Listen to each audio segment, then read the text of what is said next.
नमस्ते, स्वागत करता हूँ आपका संचित क्लासेज यूट्यूब चैनल पर। इस वीडियो में हम राजस्थान में पशुधन की श्रेणी में ऊँट से संबंधित उन सभी महत्वपूर्ण तथ्यों को देखेंगे जो परीक्षा में बार बार पूछे जाते हैं। तो चलिए शुरू करते हैं। ऊँट यह एक भारवाही पशु है जिसे रेगिस्तान का जहाज कहा जाता है। यहाँ भारवाही का मतलब है दोस्तों, ऊँट है वो आकार में बड़ा व शक्तिशाली होता है, तो वह भार को आसानी से खींच सकता है, इसलिए इसे भारवाही पशु कहा जाता है। ऊँट का वैज्ञानिक नाम कैमलस है। राजस्थान में सर्वाधिक ऊँट है वो जैसलमेर जिले में, व न्यूनतम ऊँट है वो प्रतापगढ़ जिले में पाए जाते हैं। तो ये भी राजस्थान में ऊँट की प्रमुख नस्लें। बीकानेरी नस्ल, यह नस्ल बोझा ढोने व हल जोतने के लिए प्रसिद्ध है। बीकानेर, हनुमानगढ़, गंगानगर जिलों में ये ज़्यादा पाए जाते हैं और राजस्थान में 50% ऊँट इसी नस्ल के हैं। ये याद रखना दोस्तों, पूछा जा सकता है आपसे कि सबसे ज़्यादा ऊँट है वो राजस्थान में किस नस्ल के हैं, तो याद रखना बीकानेरी है, जैसलमेरी नस्ल। यह ऊँट मरुस्थल में तेज दौड़ने के लिए प्रसिद्ध है।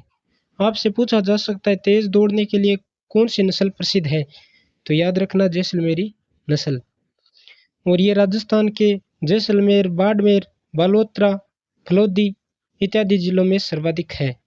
और ये भी याद रखना स्वभाव से फुर्तीले व पतली टांगों वाले होते हैं। नेक्स्ट है नाचना नस्ल। यह ऊँट की सर्वश्रेष्ठ नस्ल है और यह नस्ल अपनी सुंदरता के लिए विख्यात है। जितने भी राजस्थान में नस्लें हैं ऊँट की, उन सब में नाचना नस्ल के ऊँट ये सुंदरता के लिए भी जाने जाते हैं और नाचने में यानी डांस के लिए भी ये जाने जाते हैं। और याद रखना बीएसएफ में इसी नस्ल का प्रयोग किया जाता है। आपसे पूछा जा सकता है कि बीएसएफ में राजस्थान में ऊँटों की नस्लों में किस नस्ल का उपयोग अत्यधिक किया जाता है, तो याद रखना नाचना मारवाड़ी नस्ल। ये मुख्यतः जोधपुर के आसपास के क्षेत्रों में पाई जाती है। ऊँट की अन्य नस्लें हैं अलवरी नस्ल, कच्छी नस्ल, सिंधी नस्ल, मेवाड़ी नस्ल, मेवाती नस्ल, मालवी नस्ल और शेखावाटी नस्ल। इनको भी याद रखना आप, ये भी परीक्षा में बार बार पूछी जाती है। कला या मनवती कला, बीकानेर। मरे हुए ऊँट की खाल पर सोने के तारों से नक्काशी करना उस्ता कला कहलाता है। दोस्तों याद रखना राजस्थान के बीकानेर जिले से संबंधित कला है ये। आपसे पूछा जा सकता है कि मनोवती कला का संबंध किस जिले से है, तो ये है बीकानेर जिले से संबंधित कला है। और मरे हुए ऊँट की खाल पर सोने के तारों से नक्काशी यानी डिजाइन की जाती है। ऊँट से संबंधित अन्य महत्वपूर्ण बिंदु। महाराजा गंगा सिंह ने ऊँटों का प्रयोग सेना में किया व गंगा रिसाला नाम दिया। दोस्तों याद रखना गंगा सिंह ने सेना में ऊँटों का प्रयोग तो किया, लेकिन नाम क्या दिया गया बाद में, तो याद रखना गंगा रिसाला। और पाबूजी को ऊँटों का देवता माना जाता है। दोस्तों कमेंट में मैं चाहूँगा आप बताओगे कि ऊँटों के देवता तो पाबूजी है, लेकिन ऊँटों की देवी किसे कहा जाता है। आपको ये कमेंट बॉक्स में ज़रूर बताना है। ऊँटों को पाबूजी को ऊँटों के देवता माना जाता है, याद रखना। अंतर्राष्ट्रीय ऊँट महोत्सव बीकानेर में जनवरी माह में आयोजित किया जाता है। भारत की पहली कैमल मिल्क डेयरी जोहड़बीड़ बीकानेर में स्थापित की गई, ये भी याद रखना। ऊँटने के दुग्ध के प्रसंस्करण हेतु मिनी प्लांट ये जयपुर में स्थापित किया गया और अमूल डेयरी बीकानेर में भी ऊँटने का दूध मिलता है। कैमल सफारी सम जैसलमेर में स्थापित है। गोगामेड़ी पशु मेला राजस्थान में सर्वाधिक ऊँटों की बिक्री वाला मेला है।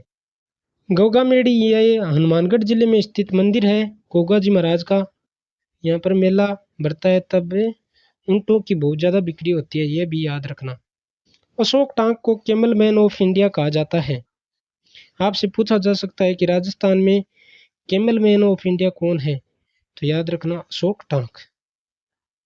ऊँट को पशुधन की श्रेणी में राज्य पशु का दर्जा 16 दिसंबर 2014 को अधिसूचना जारी करके दिया गया।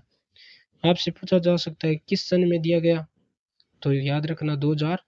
यूएनओ द्वारा वर्ष 2024 को अंतर्राष्ट्रीय ऊँट वर्ष कैमल ईयर घोषित किया गया। ऊंट विकास योजना 2016, ऊंट पालक को ऊंट प्रजनन पर 10,000 रुपये मिलते हैं। राजस्थान ऊंट वशीय पशु वध का प्रतिषेध और अस्थायी प्रव्रजन एवं निर्यात का विनियमन अधिनियम 21 दिसंबर 2014 से लागू। ऊंटों में रोग, तिब्बरसा और सर्रा रोग व ग्लेडर्स। दोस्तों, अगर जानकारी पसंद आई हो तो वीडियो को लाइक शेयर करें, चैनल को सब्सक्राइब करें। धन्यवाद।